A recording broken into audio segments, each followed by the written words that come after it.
Hi everyone, welcome to Unacademy WBPSC।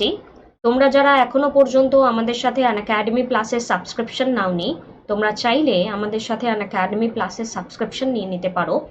12 মাসের এবং 24 মাসের সাবস্ক্রিপশনের যে প্যাকেজ, তার যে প্রাইস, সেটি খুব তাড়াতাড়ি চেঞ্জ হতে চলেছে। তোমরা সেক্ষেত্রে অঙ্কিতা লাইভ কোডটি ব্যবহার করতে পারো। তোমাদের সাবস্ক্রিপশনের ক্ষেত্রে 10% ডিসকাউন্ট তোমরা পাবে।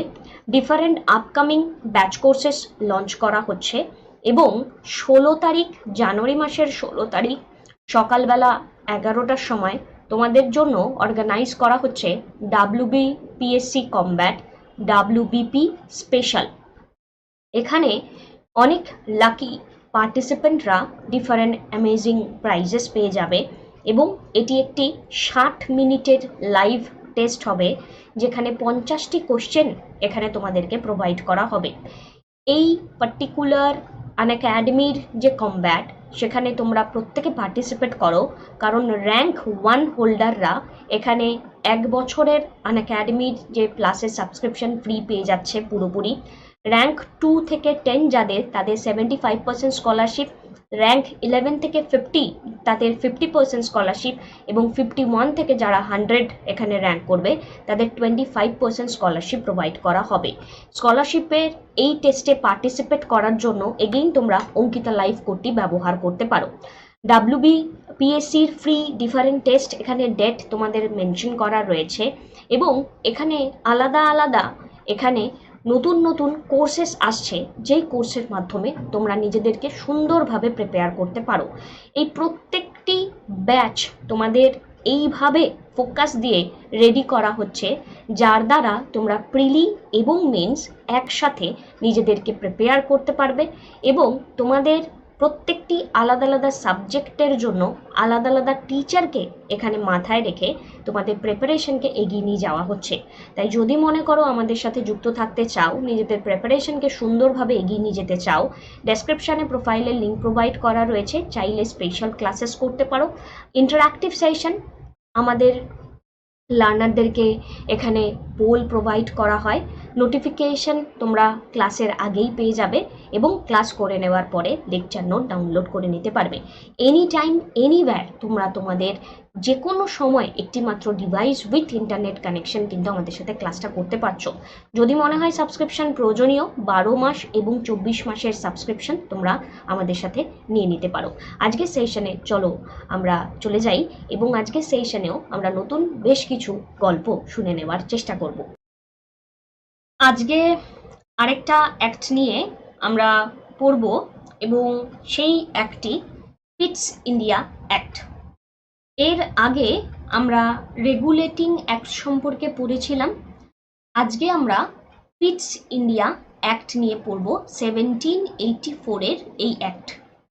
সো এর আগের যে অ্যাক্টগুলি ছিল, মানে অ্যাক্টটি ছিল 1773, সেই ভিডিওটি যারা দেখোনি তাদেরকে বলবো একটু দেখে নিতে। সো রেগুলেটিং অ্যাক্টে কি এমন চেঞ্জেস আনা হয় যেটি অনেকটা প্রবলেম ক্রিয়েট করে এবং সেই প্রবলেমকে রিজলভ করার জন্য ফিটস ইন্ডিয়া অ্যাক্ট এসে থাকে, সেই ব্যাপারে আমরা একটু কথা বলার চেষ্টা করব। সো আমরা যদি একটু কথা বলার চেষ্টা করি 1773 রেগুলেটিং অ্যাক্টকে নিয়ে, আমরা পুরোটা বলবো না, আগের ভিডিওতে যেটা বলেছি। শুধু একটা কথা মাথায় রাখতে হবে, ব্রিটিশ ইস্ট ইন্ডিয়া কোম্পানি প্রথমবার ব্রিটিশ ক্রাউনের দ্বারা রেগুলেটেড এবং অ্যাডমিনিস্টার হয় এই রেগুলেটিং অ্যাক্টের দ্বারা, মানে সেন্ট্রাল অ্যাডমিনিস্ট্রেশনের সূচনা হয় আমরা বলতে পারি। সেন্ট্রাল অ্যাডমিনিস্ট্রেশনের এই যে সূচনাটা হলো, এই সেন্ট্রাল অ্যাডমিনিস্ট্রেশনের সূচনার দ্বারা এর মাধ্যমেই রেগুলেশন করা শুরু করা হয় ব্রিটিশ ইস্ট ইন্ডিয়া কোম্পানির যে ইন্ডিয়ান স্টাফসগুলি রয়েছে তাদেরকে। প্রথমবার কোম্পানির এখানে অ্যাডমিনিস্ট্রেটিভ এবং পলিটিক্যাল ডিসিশনসগুলো ইংল্যান্ড থেকে নেওয়া হয়। এখানে গভর্নর জেনারেল অফ বেঙ্গল স্থাপিত হয় পোস্টটা। কোর্ট অফ ডাইরেক্টরস থাকে তাদেরকে অ্যাসিস্ট করার জন্য। পিটস ইন্ডিয়া অ্যাক্টে কি কি চেঞ্জেস আসে তার প্রথমেই হচ্ছে গিয়ে কোম্পানির অ্যাডমিনিস্ট্রেটিভ এবং পলিটিক্যাল যে জায়গাটি রেগুলেটিং অ্যাক্টে দেখা হচ্ছিল সেটাই এখানে পরিবর্তিত হয়ে যায় কোম্পানির এখানে কমার্শিয়াল এবং পলিটিক্যাল জায়গাগুলিকে দেখা হয়। সো এবার একটা একটা করে আমরা কথা বলি। তো প্রাইম মিনিস্টার উইলিয়াম পিট ছিলেন, ইন্ট্রোডিউস করেন তিনি ইন্ডিয়াতে একটি বিল যাকে পিটস ইন্ডিয়া অ্যাক্ট নামে পরিচিত আমরা বলতে পারি।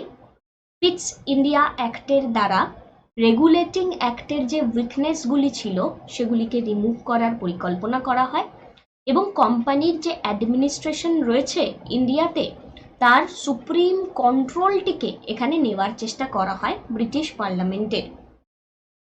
পিট এখানে court of director, board of control দুটি আলাদা ডিপার্টমেন্ট তৈরি করেন যেখানে কোর্ট অফ ডাইরেক্টররা কমার্শিয়াল অ্যাফেয়ারকে ম্যানেজ করবে বলে এখানে আমরা দেখতে পাই।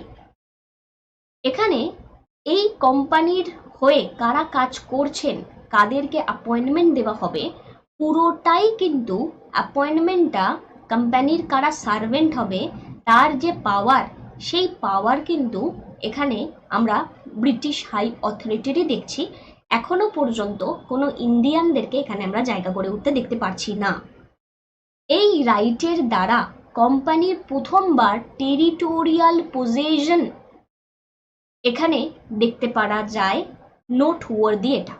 এবার আমরা যদি এই অ্যাক্টটিকে একটা স্লাইডের মাধ্যমে খুব সুন্দরভাবে দেখার চেষ্টা করি তাহলে এখানে এই ব্যাপারটিকে ডিটেলে বলা রয়েছে। আলোচনা করার পরে আমি বলবো এই পিটস ইন্ডিয়া অ্যাক্ট ভালো না মন্দ এবং আমাদের পরীক্ষাতে কি কি কোশ্চেন এখান থেকে আসতে পারে। তো এই পয়েন্টটা আমরা আগেই বলেছি যে এম.এন. রয় কমিউনিস্ট মুভমেন্ট চালু করেছেন 1934-এ, কনস্টিটিউয়েন্ট অ্যাসেম্বলির এখানে 1946, জানুয়ারি 26, 1950-এ কনস্টিটিউশন এখানে কেম ইনটু ফোর্স। এখানে ডাবল গভর্নমেন্টকে নিয়ে কথা বলা হয়। কোম্পানির প্রথমেই বললাম কমার্শিয়াল এবং পলিটিক্যাল ফাংশনকে নিয়ে কথা বলা হয়। সো এটি একটি ইম্পর্টেন্ট প্রশ্ন আমাদের, কমার্শিয়াল এবং পলিটিক্যাল ফাংশন। কোর্ট অফ ডাইরেক্টররা তারা কমার্শিয়াল অ্যাফেয়ার মেনটেন করে, একটা নতুন বডি তৈরি হয় বোর্ড অফ কন্ট্রোল, তারা পলিটিক্যাল অ্যাফেয়ার মেনটেন করে। তো আমি আগেরটিতে বলেছিলাম এপি অ্যাডমিনিস্ট্রেটিভ পলিটিক্যাল, আর এখানে হচ্ছে সিপি মাথায় রাখবে, commercial and political. Court of director আর আরেকটি হচ্ছে board of control. Court of director commercial affair CRC, board of control political affair BP. Okay, এ দুটি মাথায় রাখবে।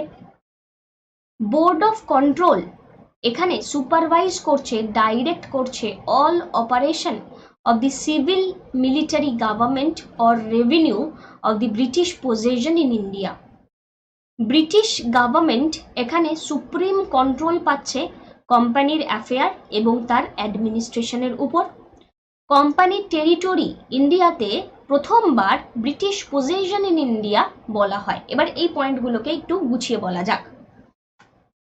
এই তিনটে পয়েন্ট তো আশা করি বুঝতে পারলে ভালো করে।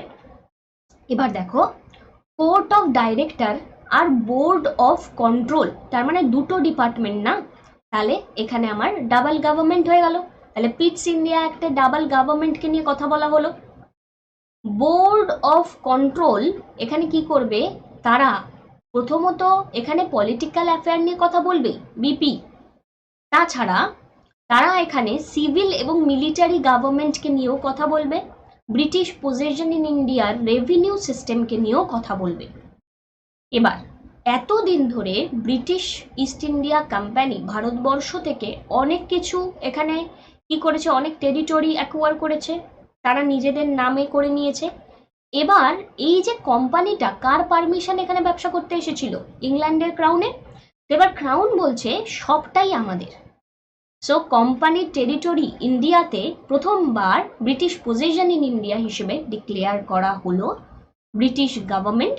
তাহলে এখানে সুপ্রিম কন্ট্রোলার হয়ে গেল। সো বুঝতেই পারছো, তার মানে এখান থেকেই আমাদের পুরো ব্যাপারটা আমরা ক্লিয়ার করে নিলাম। আমার মনে হয় তোমাদের এবার আরপিটস ইন্ডিয়া অ্যাক্টের কি কি চেঞ্জেস আছে কোনো অসুবিধা নেই, যেগুলি পরীক্ষায় প্রশ্নে আসবে। যেমন কমার্শিয়াল এবং পলিটিক্যাল ফাংশন কোম্পানির প্রথমবার আলাদা করা হলো কোন অ্যাক্টে? পিটস ইন্ডিয়া অ্যাক্টে। কোর্ট অফ ডাইরেক্টররা পিটস ইন্ডিয়া অ্যাক্টে কোন অ্যাফেয়ার মেনটেন করে? কমার্শিয়াল অ্যাফেয়ার মেনটেন করে। বোর্ড অফ কন্ট্রোলরা কোন অ্যাফেয়ার মেনটেন করে? পলিটিক্যাল অ্যাফেয়ার মেনটেন করে। ডাবল গভর্নমেন্ট তার মানে কোন দুটো ডিপার্টমেন্টের কথা বলছে? Court of director and board of control. Board of কন্ট্রোলরা সিভিল মিলিটারি ব্যাপারেও কথা বলবে, রেভিনিউ ব্যাপারেও কথা বলবে। ইয়েস। তাহলে সিগনিফিকেন্স, কোম্পানির টেরিটরি এখানে ব্রিটিশ পজেশন হয়ে যাচ্ছে, আর সেকেন্ড হচ্ছে সুপ্রিম কন্ট্রোল কোম্পানির অ্যাফেয়ার্সে, অ্যাডমিনিস্ট্রেশনে ব্রিটিশ গভর্নমেন্টেরই থাকছে। এই জায়গাটা আমরা ক্লিয়ার করলাম। সো এবার একদম আমি যদি ডাইরেক্টলি বলি যে রেগুলেটিং অ্যাক্টের যে প্রবলেমটা ছিল, সেই প্রবলেমটা পিটস ইন্ডিয়া অ্যাক্টে চেঞ্জ কিভাবে হলো, তাহলে এক্ষেত্রে জায়গাটি ভীষণ রকমভাবেই স্বচ্ছ হবে আমাদের কাছে। কারণ রেগুলেটিং অ্যাক্টের যে প্রবলেমটা ছিল, সেই রেগুলেটিং অ্যাক্টের প্রবলেমটির সলিউশন আমরা পিটস ইন্ডিয়া অ্যাক্টে দেখতে পাচ্ছি দুটো ডিপার্টমেন্ট তৈরি করে, বোর্ড অফ কন্ট্রোল এবং কোর্ট অফ ডাইরেক্টর। এই দুটি ডিপার্টমেন্ট এখানে তৈরি করার ফলস্বরূপ এখানে ইনস্ট্রুমেন্টাল একটা এফেক্টিভ কন্ট্রোল পাচ্ছি। এই জায়গায় যতক্ষণ না 1858 আসছে ততদিন পর্যন্ত কোম্পানির অ্যাফেয়ার এবং অ্যাডমিনিস্ট্রেশনের দায়িত্বভার পুরোপুরিভাবে কিন্তু এখানে ব্রিটিশ ক্রাউন নিজের কাছে পুরোপুরি রেখে দিয়েছে। মানে বলতে পারো এই টাইমে কমার্শিয়াল অ্যাক্টিভিটি যাবতীয় যা কিছু হবে সবটাই ব্রিটিশের আন্ডারে।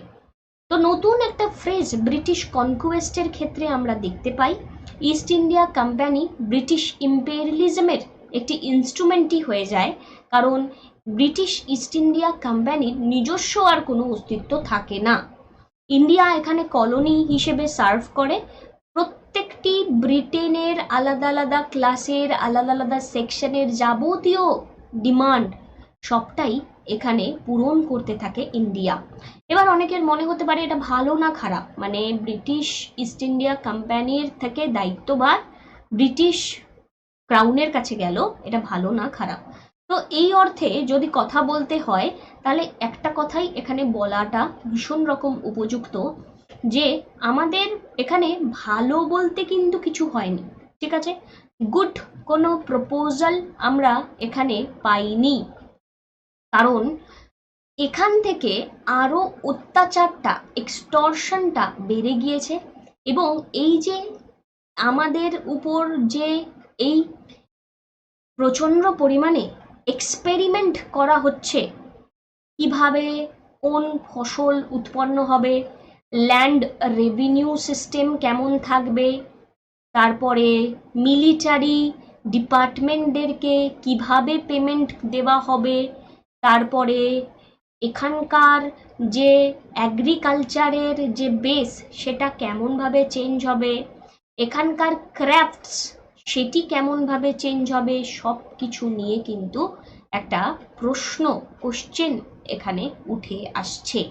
এটাই হচ্ছে মেনলি প্রবলেমের কারণ। ওকে, সো এই যে আলোচনাটি আমরা করলাম, আমার মনে হয় তোমরা অনেকটাই ব্যাপারটি সম্পর্কে আইডিয়া করতে পারলে। এরকমই আমরা ডিটেলে আমাদের ক্লাস আসছে মডার্নকে নিয়ে, তাই তোমাদের যদি সাবস্ক্রিপশন প্রয়োজনীয় বোধ হয় অবশ্যই তোমরা সাবস্ক্রিপশন আমাদের সাথে নিতে পারো এবং সাবস্ক্রিপশন নেওয়ার মাধ্যমে আমাদের সাথে যুক্ত থাকতে পারো। সুস্থ থাকো, ভালো থাকো, পড়তে থাকো, রেগুলারিটি মেনটেন করো নিজেদের বেটার পারফরমেন্সের জন্য। আমার পড়ানো ভালো লাগলে চাইলে আনএকাডেমি প্ল্যাটফর্মে তোমরা ডেডিকেট করতে পারো। Take care.